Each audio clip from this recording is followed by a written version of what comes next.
Welcome back to my channel. आज हम लोग डिस्कस करेंगे प्राइवेट कंपनी के बारे में, जो कि कंपनी लॉ में एक सब सब्जेक्ट है, इसका सब टॉपिक है। तो बेसिकली प्राइवेट कंपनी क्या होता है? प्राइवेट कंपनी वो होता है जो बहुत पॉपुलर फॉर्म ऑफ बिजनेस में आता है। बेसिकली प्राइवेट फॉर्म मेनली आज के टाइम में, जो हम लोग जिस सेंचुरी में रह रहे हैं, यहाँ पे प्राइवेट कंपनीज ज्यादा है आज के टाइम में। मैक्सिमम प्राइवेट कंपनीज इस समय एस्टेब्लिश्ड है जो वर्ल्ड लेवल पे है। तो बेसिकली अगर हम लोग एक लेमैन के वर्ड में जानना चाहें तो प्राइवेट कंपनी वो कंपनी होती है जो प्राइवेटली हैंडल की जाती है, जो गवर्नमेंट की इंटरफेरेंस नहीं होती है जिसमें।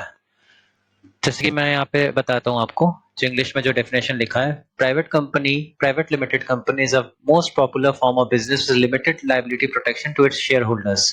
It is a simplest form of business registration. Registration of private company can be done with a minimum of only 2 people.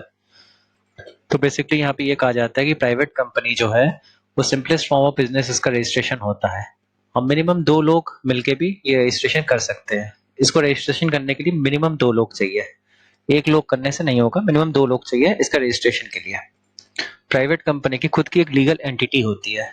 तो जैसे कि मैं बता रहा हूँ लीगल एंटिटी क्या होता है। एक खुद का, जैसे आप है, जैसे फॉर एग्जाम्पल कंपनी ने 2 लोगों ने मिलकर फॉर्म किया, राम और श्याम ने। तो कंपनी का नाम है विनायक एंटरप्राइजेस।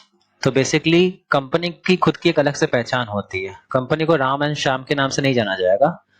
राम एंड श्याम तो इसके फाउंडर्स है जिन्होंने कंपनी को फाउंड किया, लेकिन कंपनी की खुद की एक लीगल आइडेंटिटी होती है।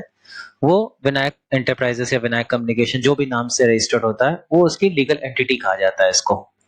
अब हम लोग आ जाते हैं इसके सैलिएंट फीचर्स के ऊपर, जो जो इसके सैलिएंट फीचर्स होते हैं। तो पहला सैलिएंट फीचर्स है डायरेक्टर। तो इसमें बेसिकली मिनिमम 2 लोग चाहिए जो एडल्ट होते हैं। एडल्ट बोले तो 18 साल के ऊपर। माइनर इसमें कंपनी फॉर्म नहीं कर सकते हैं। मेजर ही चाहिए, जो 2 लोग होंगे वो एडल्ट होने चाहिए। रेसिडेंशियल स्टेटस, इसमें रेसिडेंशियल स्टेटस का मतलब ये है कि जो डायरेक्टर्स होते हैं वो इंडियन सिटीजन होने चाहिए। लेकिन मिनिमम 2 लोग भी अगर इंडियन सिटीजन है तब भी रजिस्ट्रेशन हो सकता है, और अगर एक फॉरेनर है और एक इंडियन रेसिडेंस है तब भी इसको फॉर्म कर सकते हैं, लेकिन मिनिमम 1 लोग चाहिए जो इंडियन सिटीजन हो। थर्ड है शेयर होल्डर्स। इसमें मिनिमम 2 शेयर होल्डर्स होने चाहिए। तो जैसे 2 लोगों ने अगर फर्म को फॉर्म किया है तो इसमें दोनों के पास 50-50% इसकी शेयर होल्डिंग होनी चाहिए। फोर्थ है इसमें, share holders can be natural person और एन आर्टिफिशियल लीगल एंटिटी। तो जैसे कि इसमें बोला जाता है शेयर होल्डर्स इसमें 2 लोग हो सकते हैं, या एक आर्टिफिशियल लीगल एंटिटी भी हो सकती है। जैसे कोई दूसरा फर्म भी इसमें अगर इन्वेस्ट करता है अपना पैसा, तो वो भी उस फर्म, जो फर्म में है, उसका मालिक बन सकता है।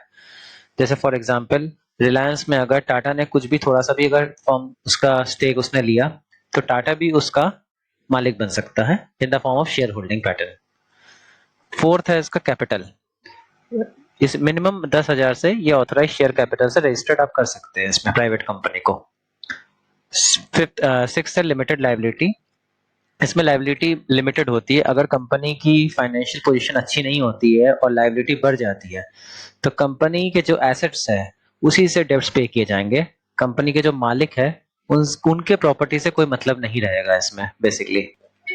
फिर इसमें फॉरेन डिसइन्वेस्टमेंट 100% एप्लीकेबल होगा, जो एफडीआई होता है। जो फॉरेन जो इन्वेस्टमेंट आएगा इस कंपनी में, प्राइवेट कंपनीज में, तो वो 100% एप्लीकेबल होता है, उसमें कोई प्रॉब्लम नहीं है।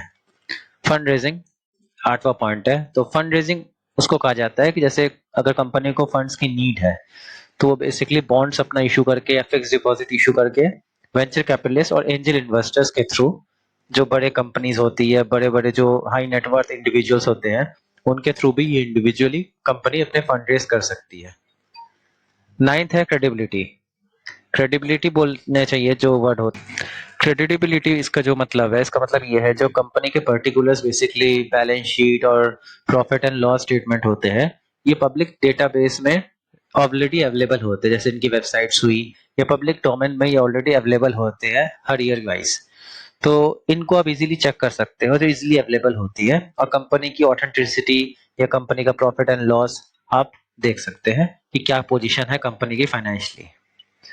तो बेसिकली ये प्राइवेट कंपनी के बारे में हुआ। अगले वीडियो में हम लोग गवर्नमेंट कंपनी के बारे में डिस्कस करेंगे। तब तक के लिए लाइक करिए, शेयर करिए और सब्सक्राइब करिए। Thank you.